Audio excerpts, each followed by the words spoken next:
إِنَّا أَعْطَيْنَاكَ الْكَوْثَرَ. We've given you the greatest, the most abundant good. On the phone.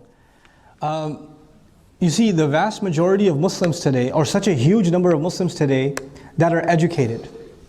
Maybe they're educated with a bachelor's, master's, maybe they're physicians, but they're middle class or upper middle class or upper class. You know what the assumption is in so many Muslim minds? That Islam is backwards. And it's not just Islam, they think religion itself is backwards. We're living in modern times, and as a result of modernity, we have to keep up with the times, and Islam is one of those things that is holding us back. Islam is not dealing with things that are happening right now.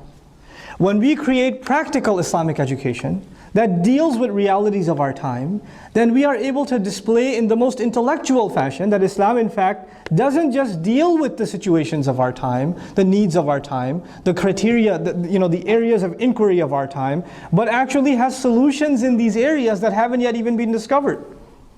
It has things to offer the world of psychology that the world of psychology has never known. They have never known. I'm a basic level student of psychology. I can tell you Islamic psychology can revolutionize how psychology is studied. It can completely revolutionize it. Modern psychology studies begins with the assumption that human beings are flawed, that they have to be fixed.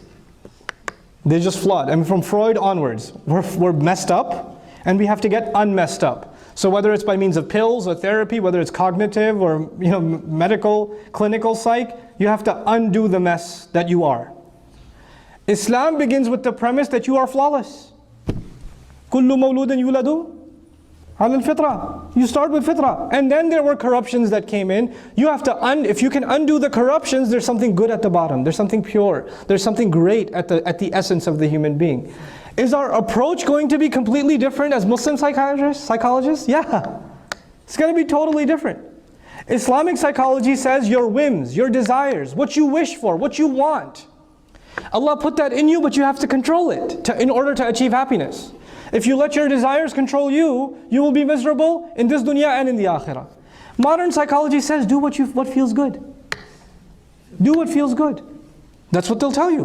What makes you feel comfortable? That must be the judge of what is right for you. Because what is right for you is not what's right for me. Everybody has their own what's right for you based on what? Your whim, your personal desire. Does Islam have something else to offer? Even on the psychological side? Absolutely. And I'm not a PhD in psychology. I'm just basic level, bachelor's level psychology. But I'm telling you, we have a completely different worldview to offer. And it can really help people. This deen came to help humanity, right?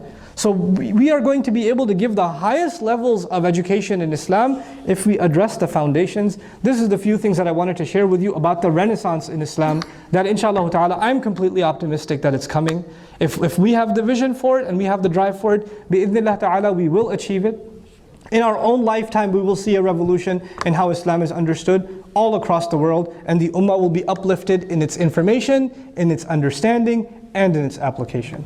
Barakallahu li wa lakum. I'll open it up at this point, inshallah ta'ala, for questions and answers, but before that, Suhail and some of the associates at Sofa are going to make some announcements for you guys.